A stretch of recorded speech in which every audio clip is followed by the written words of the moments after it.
We're live. Hello, the internet. Hi, Jeff. Hey, Carl. Welcome back. Buddy. Get Vocal is hot and in action. We're live on YouTube Live, and we are now live on Facebook Live. Hello, Facebook Live. Hello, the internet. I'm here with my good buddy Jeff Larson, one of the premier rock and roll critics of our time, and we're here to open up our brains and our hearts. And on this very special Get Vocal Forum, we're going to talk about Mass Romantic, the first CD by the band indie stalwarts, the New Pornographers. Jeff, set this up for us. I would love to set this up for you. And wait. Oh, hey. Wait, you want to do this? Okay, hold on 1 second. Oh, no. It looks as if there's an issue on Jeff's line. I wonder if this is a hilarious bit that's coming in right now. Oh, yes. It's Alter Ego. How's it going? I'm Jeff's cousin. I was going to do this review for you. Excuse me. Get Vocal breaking news. Jeff Larson was not able to be with us today, but Jeff's cooler cousin, has joined us on Get Vocal now. What's up, buddy? Hey, I was just visiting. I saw that it was really smoky and dark here, so I kind of liked that vibe and flew out. So New Pornographers, about 20 years old now, this album. To put it simply, the New Pornographers are a band that took the saying, do but don't overdo, and completely disregarded it. From the turn to 11 vocals and unorthodox song structures to the spaceship sounds of the guitars and keys, the New Pornographers' debut album drips with ambition and bravado. Heck, even their band name is bold and eccentric. Out of left field, try the parking lot. In today's ultra-cool indie rock environment where stoic bands like The Strokes and Interpol sit upon the cultural mountaintop, cigarette in hand, no doubt, the zeal and earnestness shown by these Canadian supergroup is refreshing, albeit brave. These are the stakes. To do something bold, to buck convention, you have to be able to deliver. To paraphrase Nico Case, the golden voice goddess of the great white north, you can order the moon, babe, just as long as you shoot what you want. And with Nico leading the way, the New Pornographers have the firepower to do just that. Wow, that was a stirring monologue by Jeff's very almost Andrew Dice Clay looking yet less Brooklyn cousin. Goodbye, Jeff's cousin. There he goes. I imagine you brought in your extremely hipster cousin to talk about this extremely indie hipster band. Absolutely, yeah. The guy has got the bona fides to talk about all that kind of stuff. He's just a super cool guy. But Carl, what I wanted to talk about, bringing it back down to the level of folks that we're more used to dealing with, was the things we love about this album that's been out for about 20 years now. I've got a list of 15 things. I know you have a list of a lot of things you wanted to talk about also. Yeah, so right off the bat, I want to throw this up there and let you probably hit it on multiple of your talking points on your list there. But New Pornographers, such a unique band, right? Like, we always like to describe them as a supergroup of sorts, because there's all these different Canadian kind of weirdo sounding people, and I don't know how they really got together. Maybe it's because there's only like 20 people in Canada, so like they all just sort of saw each other at the petrol station. I don't know what they call it, but it's such a unique meld of different musical sensibilities, and I feel as though that is one of the main things that you get right off the bat from listening to Mass Romantic here, is that all these songs have so many different sounding textures that when I was listening to this CD in preparing for this Get Vocal, I kept on coming back to like the different sounds, be it both instrument with like keyboards or guitar stuff, or the sounds of all the voices and things happening together.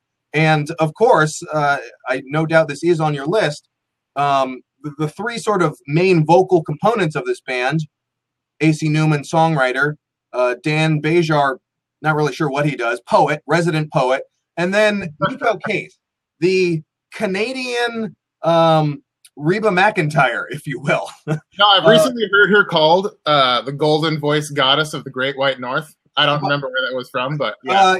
I've heard that on the internet too. Yeah. And most things on the internet are true. And yeah, and she stands out in such a prominent way on this album alone, as well as in many other facets of her life. But I wrote down immediately on songs such as "Letter from an Occupant" and even the album opener, "Mass Romantic." Her voice cuts like a knife, like a beautiful knife. Like it's so strong and in your face, and it's very undeniable. And that poppiness hook catches you immediately. Jeff, what say you from your list? I would also like to say, give shout out to My Slow Descent into Alcoholism. Her backup vocals are just killer. Yeah, I think that this album stands out amongst many others and the New Pornographers catalog in general with the way that they have distinct parts, but also I don't think that's one of the things I've written down here. I don't think their singing and songwriting blend together on any other album better than this. On the song To Wild Homes, which is towards the top of my list, I think it's the only song in their catalog that all three of them have their own distinct parts, and then yet they combine in the middle. And I don't know if there are any songs on any other albums where more than two of them combine. I can't think of at least. Definitely not Electric Version. It's always usually AC and Nico or Bejar and Nico. Yeah, and I had this jotted down as one of my notes, is that this band, they're extremely poppy. Power pop would be a way to describe them, I think. Like you said, like your cool cousin said, like they shred medium hard to hard at times. And I think that when you have power pop, while the pop is important, it's key to bring some real rock and roll heat. And these guys rip. Honorable mention to sort of the unsung heroes of the band, John Collins. He's an important guy, bassist / recording kind of whiz kid. Like he was sort of a mastermind of sorts. Todd Fancy on guitars and keyboards. Kurt Dahl on the drum set, ripping, and Blaine Thurrier on the keyboards. All their weird little riffs and textures really blend together in a cool way. Fact check. The drummer for this album was a guy named Fisher Rose. Oh, apologize. Who I think was the early drummer for Destroyer as well. Oh, that guy, gal, awesome name, kicks ass. The guitar kicks ass, and listening to it a bunch of different times, I had not noticed how rockin' this album was. I always thought it was kind of twee and fun, and there's a Wurlitzer and shit like that. It's peppy. But, it's everything's got like a pretty good clip of tempo, and yeah, they were into like coming up with nice, fun, uppy songs, but like also weirdo lyrics and funky melodies and things happening. And another thing I wrote down was like I described it as a lot of ups and downs, like not so much in a way where it's like a Billy Joel song or like a musical where it's got a lot of like tempo changes or like, and now we're over here and now it's sad. And, you know, like they do something that I would almost equate more to like EDM, where they like break it down and then build it back up again. And I think the thing that brings in the pop element of it is like a lot of the doo-doos and ba-bas and la-las and ooh-oohs. Like they're big into sort of vocalizing rather than singing lyrics and things, and that lends itself to poppiness, but also has these weird blending moments where all the vocalists come together and I mean like do stuff that you don't really hear that often with bands these days. There are some terrific nonsense hippie bullshit lyrics. Visualize success but don't believe your eyes. Greener than grass stains. One of my favorites is when AC Newman sings Heavens to Betsy. I thought that's great.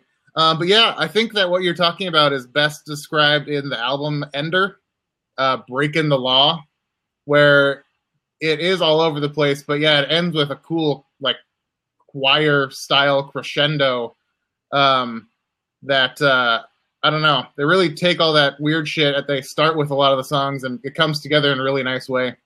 And this would say, I would say, in addition to Nico Case having a beautiful golden voice of an angel, this is a testament to, I would say, band mastermind AC Newman, his weird songwriting. I also recommend for all you music aficionados out there to check out his previous band before this, Zampano. Look What the Rookie Did. Highly recommend. Jeff, keep banging through your list and get out some of your key points there. I'm just going to go through the list of things that I like. Like you mentioned before, Letter from an Occupant towards the end and the end of Execution Day are super rockin'. Just like kind of straightforward guitar, like stomp your foot jams, which I never really recognized. I love when in To Wild Homes, that song's kind of all over the place. But the acoustic guitar kicks in and Bejar sings, "And to the scenery." And in a voice like so nasally, it sounds like Voldemort sang it because like a nose was just chopped off. I don't know. To Wild Homes is one of my favorite songs on the album. I love how the end of that song has like little birdie sounds that kind of tweets and stuff. It really kind of, I wrote down. They do what you spirit minus the genocide. They do what we like and appreciate from these things is inject in little weird moments. Mm-hmm. Like they keep it just weird enough to not almost be taking it too seriously.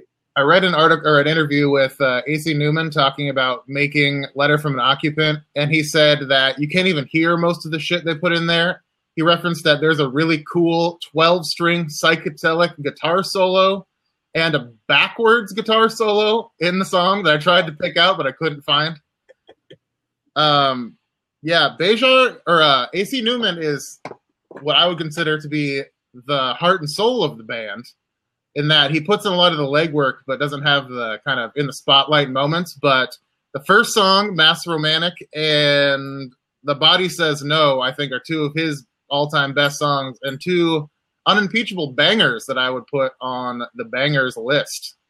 And we've given extremely short shrift to the resident poet, Dan Bejar, the third vocalist and by far most elusive band member of New Pornographers. Will you take us out with your remaining time with Jackie?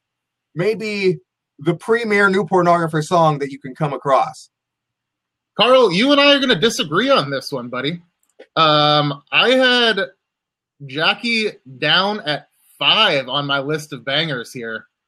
I'm just going to go through them. I think number 1, and maybe on all of the New Pornographer's catalog, is Execution Day. I have that at number 1. Number 2, you can't argue with Letter from an Occupant. One of the greatest songs of, I don't know, the 90s, early 2000s. I don't know when this was released. Mentioned this song a lot. To Wild Homes. I've thought about this song way more than any other song on the album. Jackie, classic. The Body Says No. Songwriting. Fake headlines.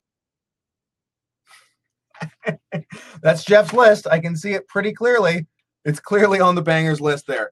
I think I've got this album at upwards of maybe 4 bangers. I would like to stretch it to 5.